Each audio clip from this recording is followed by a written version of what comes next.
The Church of South India Diocese of Medak Holy Trinity Church Bolarampeta estate సమర్పిస్తున్న daily Bible డివోషన్స్కి స్వాగతం. ఈ కార్యక్రమాన్ని ప్రతిరోజు వీక్షిస్తున్న ప్రియాతి ప్రియమైన సంఘ సభ్యులకు, దేశ విదేశాల్లో ఉన్న సంఘ సభ్యులకు, ఆత్మీయులైన మన ప్రేక్షకులందరికీ మన ప్రియ రక్షకుడైన యేసుక్రీస్తు ప్రభుని అతి శ్రేష్టమైన నామమున మా హృదయపూర్వక స్వాగతాన్ని తెలియజేస్తున్నాం. మన అనుదిన వాక్య ధ్యానాల్లో మనం యోబు గ్రంథం నుండి మన ప్రియులు పెద్దలు శ్రీమతి జె పద్మలలిత జనార్దన్ గారు అందిస్తున్న ధారావాహిక సందేశాలను వింటున్నాం.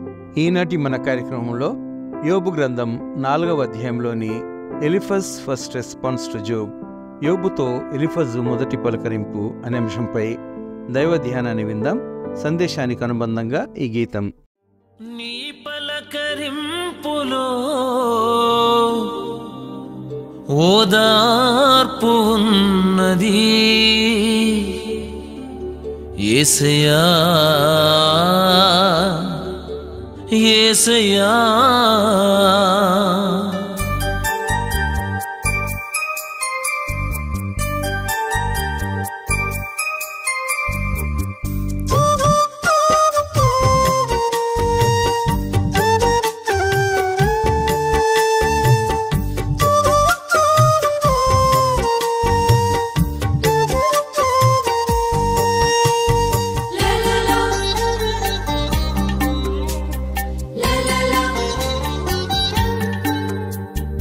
నీ పలకరింపులో ఓదార్పు ఉన్నది, నీ పలకరింపులో ఓదార్పు ఉన్నది. నా కలవరాన్ని హరించి ఆదరణనిచ్చుచున్నది, నా కలవరాన్ని హరించి ఆదరణనిచ్చుచున్నది. ప్రేమామయుడా యేసయ్యా, ప్రేమామయుడా యేసయ్యా, క్షేమాధారం నీవయ్యా, క్షేమాధారం నీవయ్యా.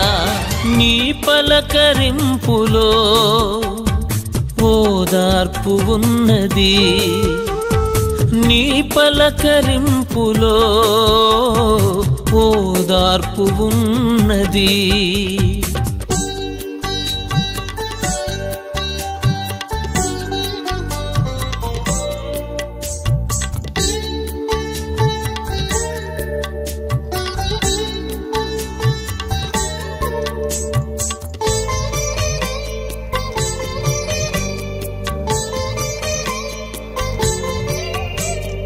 రోగులను పలకరించి ఆరోగ్యము కలిగించావు, మృతులకు ప్రాణం పోసి మరణం నుండి లేపావు. రోగులను పలకరించి ఆరోగ్యము కలిగించావు, మృతులకు ప్రాణం పోసి మరణం నుండి లేపావు. నీ పిలుపులో ఆర్ద్రత, నీ పలుకులో స్వస్థత, నీ పిలుపులో ఆర్ద్రత, నీ పలుకులో స్వస్థత. నీవే చేయూత, నీవే చేయూత. ప్రేమామయుడా యేసయ్యా, ప్రేమామయుడా యేసయ్యా, క్షేమాధారం నీవయ్యా, క్షేమాధారం నీవయ్యా. నీ పలకరింపులో ఓదార్పు ఉన్నది, నీ పలకరింపులో ఓదార్పు ఉన్నది. నా కలవరాన్ని హరించి ఆదరణనిచ్చుచున్నది, నా కలవరాన్ని హరించి ఆదరణనిచ్చుచున్నది. ప్రేమామయుడా యేసయ్యా, ప్రేమామయుడా యేసయ్యా, క్షేమాధారం నీవయ్యా, క్షేమాధారం నీవయ్యా. పలకరింపులో ఓదార్పు ఉన్నది, నీ పలకరింపులో ఓదార్పు ఉన్నది.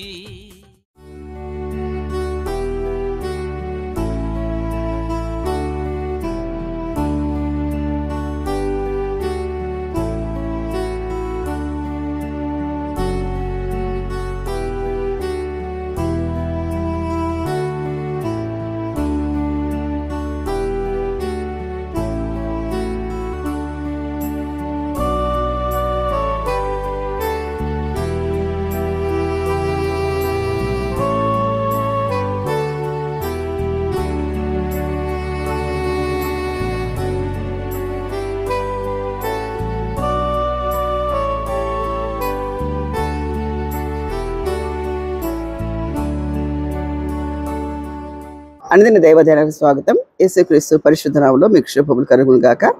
మరొక సంచిక ధారావాహికం విందాం. యోబు గ్రంథము 4వ అధ్యాయం. ముగ్గురు స్నేహితులు. ఇందులో మొదటి స్నేహితుడు తేమానీయుడు. అంటే ఈయన ఐడెంటిఫికేషన్ ఎట్లా? తేమానీయుడు అని ఎలీఫెజు ఇలాగ ప్రత్యుత్తరం ఇచ్చి ఎవరికి? యోబు స్పీచ్కి ఆయన రియాక్ట్ అయ్యి రిప్లై ఇస్తున్నాడు. చూడండి.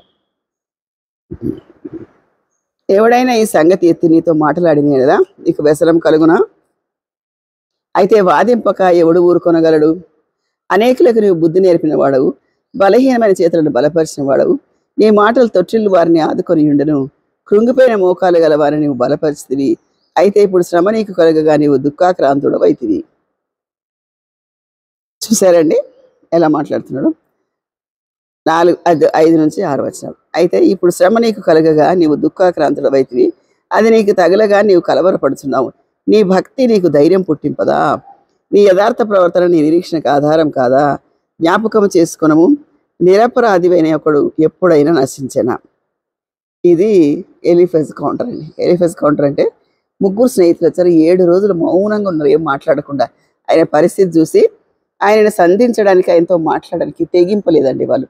తర్వాత ఆయన తననే మొదలు పెట్టాడు. యోబు, నేను ఎందుకు పుట్టాను, అనవసరంగా నేను చనిపోయినా బాగుండేది అని అంటే దానికి జవాబిస్తాడు. ఫస్ట్ రిప్లై, ఫస్ట్ స్పీచ్ యోబుది. యోబుకు కౌంటర్ వేసాడు అనమాట. ఎవరు? ఎలీఫజు. ఎవడైనా ఈ సంగతి ఎత్తి నీతో మాట్లాడితే, ఎవరైనా నీకు ఎందుకు శ్రమ కలిగిందని అడిగితే నీకు వ్యసనం కలుగుతుందా? అయితే వాదింపక ఎవడు ఊరుకుంటాడు? ఎవరైనా అడగకుండా ఉంటారా? ఇప్పటి వరకు మంచిగా ఉన్నావు కదా యోబు, నీకు ఏమైందని ఏ మనిషి అయినా అడుగుతాడు, అది న్యాచురల్. కానీ నీ మంచితనాన్ని గురించి అప్రిషియేట్ చేశాడు. ఎవరి మంచితనాన్ని గురించి? యోబు మంచితనం ఎలా ఉంటే పూర్వపు మంచితనం యోబు జీవితాన్ని గురించి చెప్తుంటారు అనమాట. నువ్వు ఎలాంటి వాడివి? ఇలాంటి మనిషివి కాదుగా, సంఘంలో ఒక పలుకుబడిన వాడివి.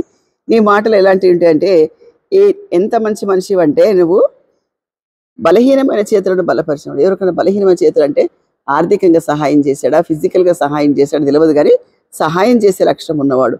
అనేకులకు బుద్ధి నేర్పిన వాడివి. ఎవరైనా వంకర మార్గంలో నడిచి వారి బుద్ధి నేర్పించి వాళ్ళని సరైన మార్గంలో పెట్టిన వాడవు. కానీ ఇప్పుడు ఎట్లయిపోయింది నీకు? అయితే నీకు శ్రమ కలగగా నీవు దుఃఖాక్రాంతుడవైతివి, అవి నీకు తగలగా నీవు శ్రమ నీకు వచ్చినప్పుడు నువ్వు కలవరపడుతున్నావా? ఇది మామూలుగా మనుషులు ఆదరించడానికి వస్తారు, కానీ ఇది ఆదరించినట్టుగా ఉండదండి. గాయాన్ని రేపినట్టుగానే ఉంటుంది. మనుషులు రాకుండా మౌనంగా ఉంటేనే కొద్దిగా మేలు. కానీ ఇక్కడ ఏం చేస్తారంటే వచ్చి మాట్లాడి ఇంకా బాధ పెడుతున్నమాట. ఈ మాట నోట్ చేయదగిందండి. 6వ వర్షం. నీ భక్తి నీకు ధైర్యము పుట్టింపదా? నువ్వు చాలా భక్తి కలిగినాడు కదా. అవును, దేవుడు, నేను విశ్వాసంలో ఉంటే దేవుడు నాకు తప్పకుండా ఈ సమస్య నుంచి పరిష్కరిస్తాడని నీకు అనిపిస్తలేదా? నీ విశ్వాసం నీకు జ్ఞాపకం వస్తలేదా అని అడుగుతున్నాడు అనమాట. తర్వాత జ్ఞాపకం చేసుకోమని నిరపరాధి అని ఒకటి ఎప్పుడైనా నశించరా? ఒక్కోసారి రిమైండ్ చేసుకుని విశ్వాస జీవితాన్ని. నిరపరాధి ఎప్పుడన్నా ఏమవుతాడంట? ఎప్పుడైనా నశిస్తాడా అంటాడు. యథార్థవంతులు ఎక్కడైనా నిర్మూలమైరా? యథార్థవంతులు ఎక్కడైనా నిర్మూలమవుతారా? కారు కదా. నేను చూసినంత వరకు ఆ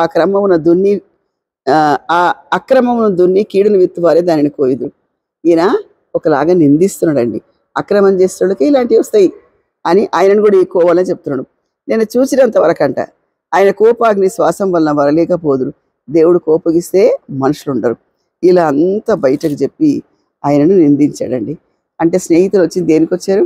ఆయనను ఆదరించడానికి వచ్చారు, కానీ భయంకరమైన మాటలు.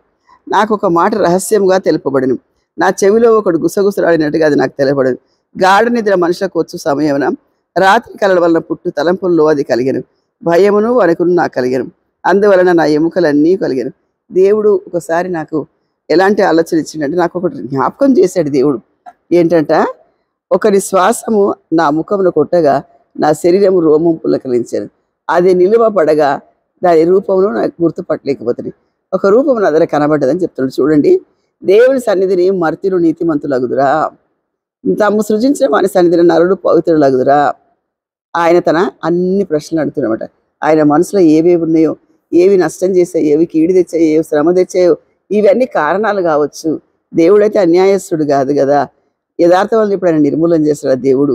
కృంగిపోతారా అని అడుగుతూ ఫస్ట్ మాటలు మాత్రం అప్రిషియేట్ చేశాడు అనమాట. అప్రిషియేట్ చేసి, ఇలాంటి మనిషి నువ్వు ఇలా ఎలా అయిపోయావు అనకుండా ఇలా చెప్తూ ఆయన నిందించినట్టు. ఇదంతా ఎలా ఉందంటే, ఆ వ్యక్తిలోని తప్పులే బయటకు తీసుకొచ్చి ఆ మనిషిని గాయపరిచినట్టుగా ఉంది. ప్రతి మాట ఇలాగే ఉంటుంది, మనం చూస్తాం. మనకు కూడా చాలాసార్లు ఇది అనుభవంలోకి వస్తుంది. మన జీవితంలో కూడా శ్రమ వచ్చినప్పుడు, కష్టం వచ్చినప్పుడు ఎందుకు చేసుకుని తనంతట తనే చేసుకుంది అది అని మన గురించి జడ్జి చేసేవారు కూడా ఉంటారు. కాబట్టి స్నేహితుడు ఎవరు నిజమైన స్నేహితుడు అంటే, మనతో ఎల్లకాలం ఉండే నిజ స్నేహితుడు యేసుక్రీస్తే. అందుకే యోహాను సువార్త 15వ అధ్యాయంలో ఏమంటాడంటే, మీరు ఇక మీద దాసులు అనబడరు కానీ స్నేహితులు అనబడతారు అంటున్నారు అనమాట. మనం స్నేహితులం కాబట్టి దేవుడు చూసే విధానం ఎట్లుంటుందో తర్వాత ఎపిసోడ్లో చూద్దాం. ఈ అధ్యాయంలో మాత్రం ఎలీఫజు యోబు స్పీచ్కి కౌంటర్ వేస్తూ మెచ్చుకున్నట్టే మెచ్చుకున్నాడు, అప్రిషియేట్ చేసినట్టే చేశాడు.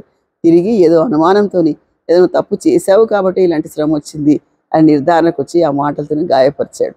కాబట్టి స్నేహితులు ఎవరైనా కూడా గాయపరుస్తాడు, కానీ యేసుక్రీస్తు గాయాన్ని రేపుతాడు, కట్టేవాడు కూడా. కాబట్టి ఆయన వైపే మనం చూద్దాం. అతి కృపా దేవుడు దయచేయండి.